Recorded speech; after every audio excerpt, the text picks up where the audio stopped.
अशुद्ध होने लग गया है तो बहुत तरह की बीमारियां आने लगती है। आपके शरीर में बहुत ज्यादा इचिंग होने लग सकती है, आपके शरीर में थकावट लगी रह सकती है, आपको नींद बहुत ज्यादा आने लग सकती है, या शरीर में बहुत ज्यादा कमजोरी आने के कारण किसी काम में मन नहीं लगता है। तो खून को अशुद्ध होने को अगर आपको दिक्कत हो रही है तो आप इसे नेचुरली घर पर भी बहुत सारी चीजें को अप्लाई करके शुद्ध कर सकते हैं। ऐसी बहुत सारी चीजें होती है जो हमारे शरीर में खून को पूरी तरह से फिल्टर करता है, शुद्ध करने का काम करता है। जैसे पहली चीज मैं आपको बताना चाहती हूँ, कच्ची हल्दी। यह हमारे शरीर में खून को साफ करती है, हमारे शरीर की ऊर्जा लेवल को बढ़ाती है और हमारे शरीर की बहुत सारी बीमारियों को भी ठीक करती है और तीनों दोषों में ये काम आती है। तो हल्दी का प्रयोग भी हम कर सकते हैं। लेकिन मैंने बहुत सारी बार बोला है कि हल्दी जो होती है वह बिल्कुल नेचुरल होनी चाहिए, कोई केमिकल वाली नहीं होनी चाहिए, वरना उसमें केमिकल होने की वजह से आपके शरीर में और ज्यादा एलर्जी पैदा कर देगी, गले में खराश पैदा कर देती है, स्किन में बहुत ज्यादा दिक्कत पैदा कर देती है। गांठ खरीद कर ला सकते हैं और उन्हें आप 12 महीने रख सकते हैं।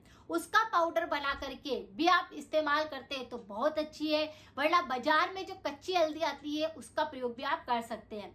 लेकिन हम देखते हैं कि बाजार में सब्जी वाले के पास भी जो कच्ची हल्दी आती है वह इतनी अच्छी नहीं होती है। या तो आप देखेंगे कि उसके अंदर कीड़ा लगा होगा या वो किसी न किसी प्रकार से उसमें स्मेल आ रही होती है। तो आप अच्छे से कच्ची हल्दी को देख करके और फिर लेकर आए, यानी जो सब्जी वाला अच्छी सब्जी बेच रहा है, बिल्कुल ऑर्गेनिक सब्जियां बेचता है, उसके पास से आप कच्ची हल्दी का प्रयोग करिए, लेकर आइए। अब आपको क्या करना है, अगर आपका खून पूरी तरह से साफ नहीं है तो रोजाना आपको कच्ची हल्दी का इस्तेमाल करना है। अब यहाँ पर बहुत सारे लोगों को क्या होता है कि उसका गर्म पानी सूट करता है, कोई उसे दूध में ऐड करके लेता है तो वो उसको सूट करता है, अगर कोई कच्ची हल्दी चबा चबा कर खाता है तो वो उसको सूट करता है, कोई शहद के साथ लेता है तो वो उसको सूट करता है। तो सबकी प्रकृति अलग अलग होती है। अब जैसे आपको देखना है कि अगर वात प्रकृति अगर आपके शरीर में है, वात यानी कि शरीर के अंदर बहुत ज्यादा वात बढ़ा हुआ है, तो आप कच्ची हल्दी को कैसे ले, तो आप क्या करें, कच्ची हल्दी को ऐसे ही चबा चबा कर खाइए, ये वात प्रकृति को संतुलित रखेगा।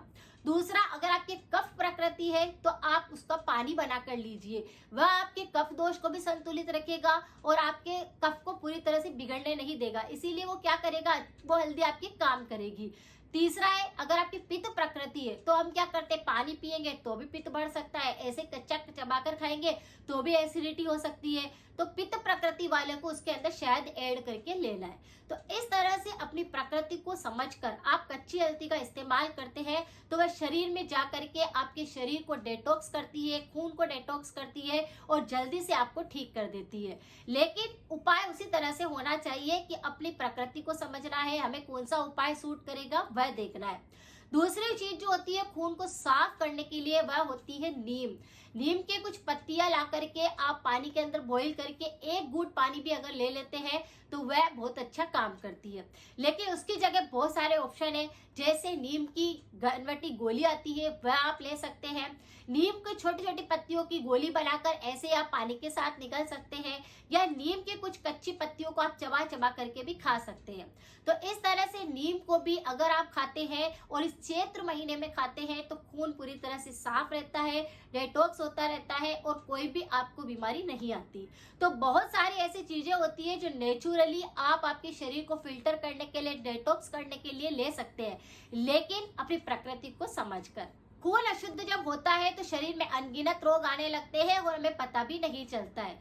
लेकिन कुछ चीजें अगर हम अपनी डाइट के अंदर सही इस्तेमाल करें तो हमारे शरीर में कोई रोग नहीं आता है। तो खून अगर बहुत ज्यादा अशुद्ध हो चुका है तो इस पर मेरे और भी बहुत सारे वीडियो है, आप उनकी रेमेडी को भी देख करके कर सकते हैं। और ये दोनों चीजें तो कोई भी व्यक्ति करेगा, उनका खून पूरी तरह से साफ होएगा, उनका कफ सही होएगा, उनकी सारी की सारी प्रकृति जो होगी वो बैलेंस होने लग जाएगी।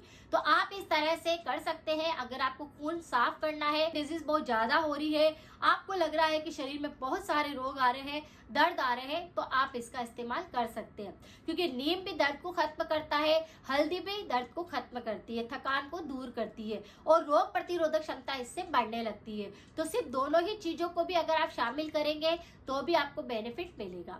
अगर आपको थ्रोट से संबंधित किसी भी प्रकार के इन्फेक्शन होते हैं तो इस पर मैंने कई सारे वीडियो बने हुए हैं जो लोगों को काफी आराम पहुंचा रहे हैं। अगर आप भी चाहते हैं उन्हें देखना तो मैं लिंक लिंक को यहाँ पर कमेंट बॉक्स में पिन कर दूंगी, आप उनको देख सकते हैं। लोगों के साथ जरूर शेयर किया कीजिए, क्योंकि मैं बिल्कुल नेचुरल रेमेडी बताती हूँ और हमेशा आपको हेल्थ के लिए सजग रहना चाहिए, ताकि आप अपने उपाय खुद अच्छे से समझ करके कर सके। आज की जानकारी कैसी लगी प्लीज जरूर बताएं। मिलते हैं फिर नेक्स्ट जानकारी के साथ में। Thank you so much.